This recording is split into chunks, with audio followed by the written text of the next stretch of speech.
புள்ளின் வாய்க்கீண்டானை பொல்லாத கரனை கிள்ளி கடைதானை கீர்த்திமை வாடி போய் பிள்ளைகள் எல்லாரும் பாவைகளும் புக்கார் வெள்ளி எழுது யாழமுறங்கிற்று புள்ளும் சிலம்பினகாள் போதரி கண்ணீனாய் உள்ள குளிர உடைந்து நீராடாதே பள்ளி கிடத்தியோ பாவாய் நிதன் நாளால் பள்ளம் தவிர்த்து கலந்தெலோரும் பாவாய்.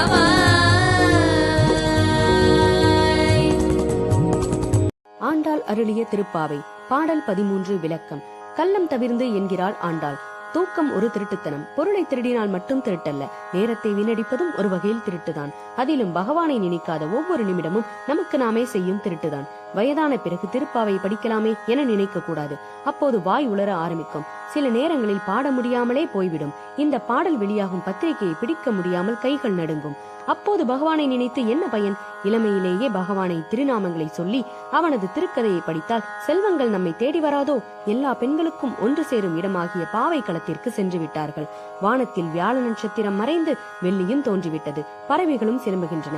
இத்தகைய நல்ல வேளையில் யமுனையாற்றில் குள்ள குளிர அமிழ்ந்து நீராடாமல் படித்திருக்கிறாயே, இது ஒரு நன்னாள். தனிமையில் கொள்ளும் இறை இன்பமும் கள்ளம். இப்படிப்பட்ட கள்ளம் தவிர்த்து எங்களோடு சேர்ந்து கண்ணனை அனுபவிக்கலாம், எழுந்து வா என்று அழைக்கிறார்கள் என்று இப்பாசுரம் கூறுகிறது.